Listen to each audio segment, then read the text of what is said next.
Hey friends, it's me, Mr. Rosa, back with another edition of PAX.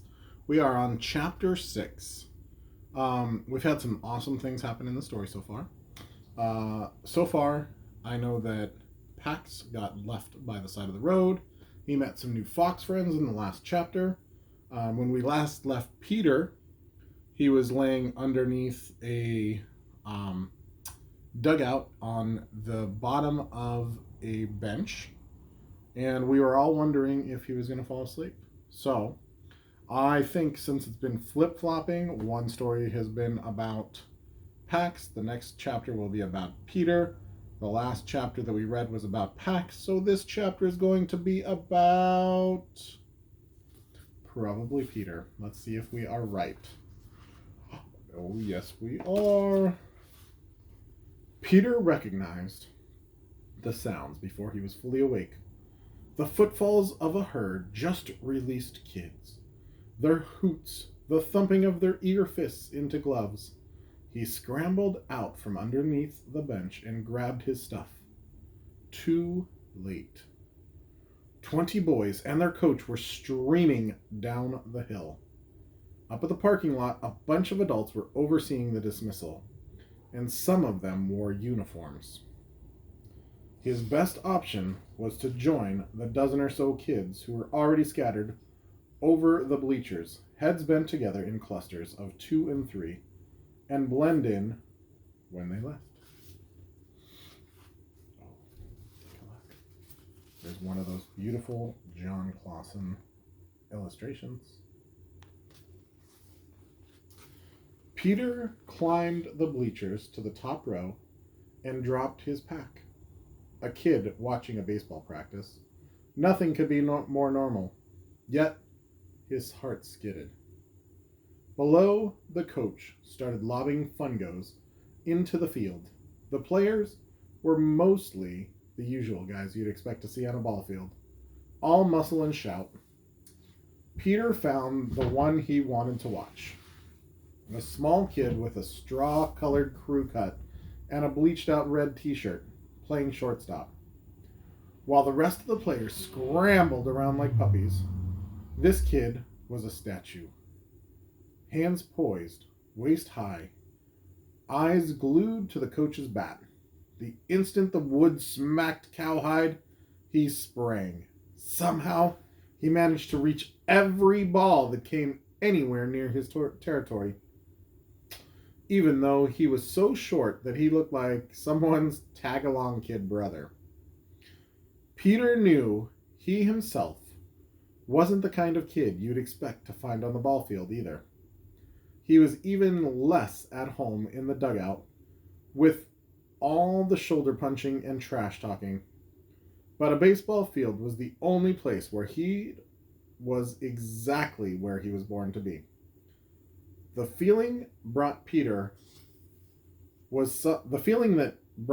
was something that he had never even tried to describe to anyone else. Partially because it felt too private, but mostly because he didn't think he had the words to explain it. Holy came the closest, and calm was in the mix. But neither one was exactly right. For a crazy minute, Peter sensed that the shortstop understood about that holy calm. Was feeling it too, right now. The coach had taken the mound and was tossing puffballs. The batters were hitting sharp liners and grounders, and the outfielders were finally paying attention, or at least facing in the right direction. The shortstop was still the one to watch. He looked like he was stitched together with live wires, gaze steady to the play. Peter recognized that kind of concentration. Sometimes his eyes would actually go dry because he forgot to blink. So focused was he on every move of every player, and knew it paid off. Like the kid in the red t-shirt below him, Peter owned his territory out on the ball field.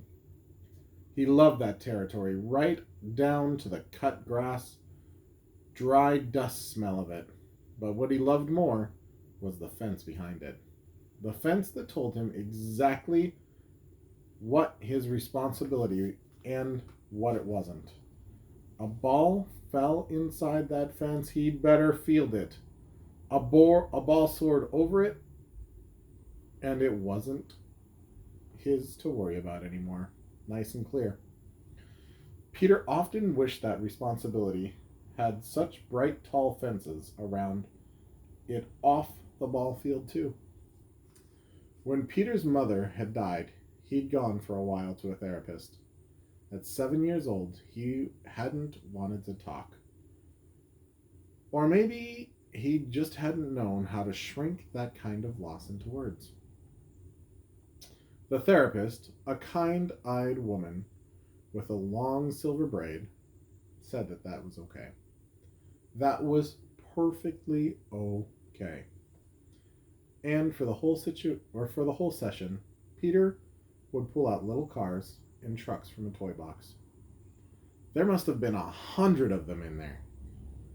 Peter figured later that the woman had cleaned out a toy store for him and crashed them together 2 by 2. When he was finished, she would always say the same thing. That must have been hard for you. Your mom gets in a car to go buy groceries a regular day, and she never comes home.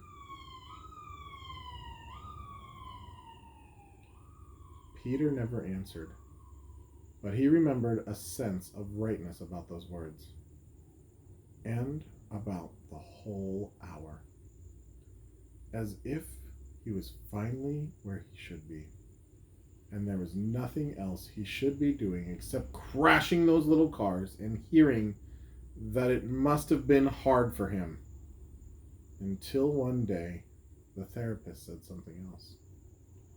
Peter, do you feel angry? No, he said quickly. Never. A lie. And then he'd gotten off the floor and taken a single green Jolly Rancher from the brass bowl by the doors. Exactly the way he did it at the end of every session. That was the deal the kind-eyed therapist had made with him. Whenever he had enough, he could take a candy and the session would be over, and left. But outside, he kicked the candy into the gutter. And on the way home, he told his father that he wasn't going back again. His father hadn't argued. In fact, it had seemed a relief to him. But not to Peter. Had the nice therapist known all along that he'd been angry that last day? That he'd done something terrible? That as a punishment, his mother hadn't taken him to the store? And did she blame him for what happened? A few months later, Peter had gotten Pax. He'd come across a fox run over by the side of the road near his house. So soon after watching his mother's coffin lowered into the ground, he'd felt an unshakable need to bury the body. As he looked for a good place, he found the den, filled with 3 cold, stiff kit bodies, and one little ball of gray fur, still warm and breathing. He tucked Pax into his sweatshirt pocket and brought him home and said, not asked, said, I'm keeping him. His dad said, okay, for a while. Kit mewed pettishly all through the night, and hearing him, Peter thought that if he could visit the kind-eyed therapist again, he'd smash those toy cars together all day, all night, all day and all night forever.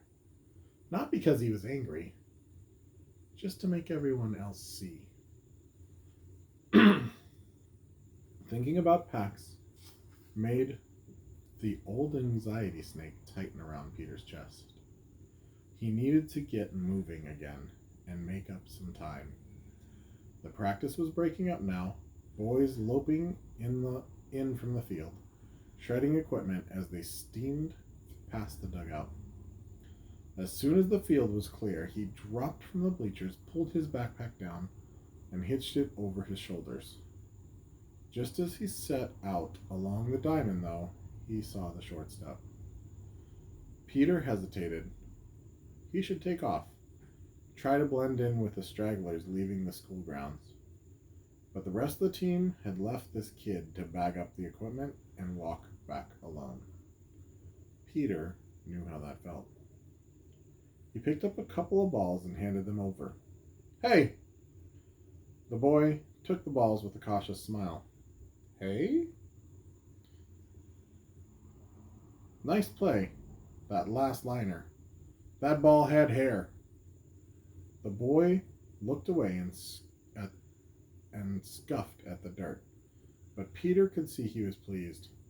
"Yeah, well, the first baseman made it look cleaner than it was." "Nah, you planted that ball. Your first baseman would have been lucky to catch a cold by himself. No offense." The boy gave Peter a real grin. "Yeah, coach's nephew. You play?" Peter nodded. "Center field. You new here?"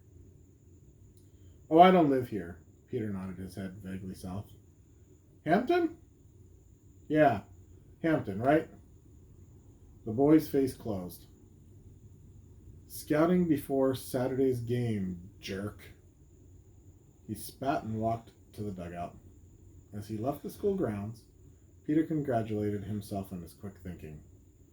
Covering his runaway tracks, but somehow he felt kind of bad anyways. Somehow he felt lousy, actually. He shrugged the feeling off. What was it his dad said about his feelings? Something about a quarter in a cup of coffee. And checked his watch. 4:15. He'd lost over 3 hours. Peter pressed faster.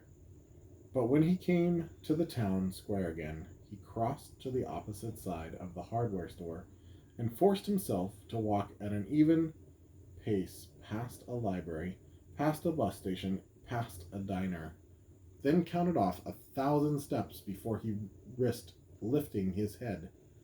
When he did, he checked his watch again. 4:50. His grandfather was probably packing his stuff up now. Peter imagined him walking to his rusty blue Chevy, fitting the key into the ignition. And with that image, his anxiety struck, knocking the breath right out of him. He scaled a low wooden fence and dropped into a scrubby bush. He pushed in a good, safe 30 feet until the sapling rose up taller than he was, until his anxiety let him breathe right again. Before turning to parallel the road, it was going to be rougher now, but 15 minutes later, he reached it, the highway. Peter shadowed the entrance ramp, crouching low, then, at a break in the traffic, ran down the culvert, scaled the chain-link fence, and dropped to the other side, his heart beating hard. He'd made it. He loped into the trees, keeping an eye out for a likely place to cut west. And in just a few minutes he found one, a dirt road running perpendicular to the highway. Well, not much more than an old wagon path, to be honest, but it was heading in the right direction and would be easy walking even at night. He turned in. For a short while, the trees beside him grew denser as he walked, and only bird calls and squirrel rustlings broke the silence. Peter realized he might have seen the last of civilization for a while. The thought lifted him. But a few minutes later, the road turned a corner and began to run along an old pasture dotted with gnarled fruit trees and ragged bloom. A stone wall bordered the field, and a low barn stood at the far corner. There were still no lights on in the barn, and no car or truck beside it. Still, Peter's heart crashed. The barn looked freshly painted, and some of the roof shingles were the raw pink of new wood. This was the road to someone's home. Worse, it might lead to a bigger road the Atlas had been too old to show. In any case, it wasn't a shortcut across the hill.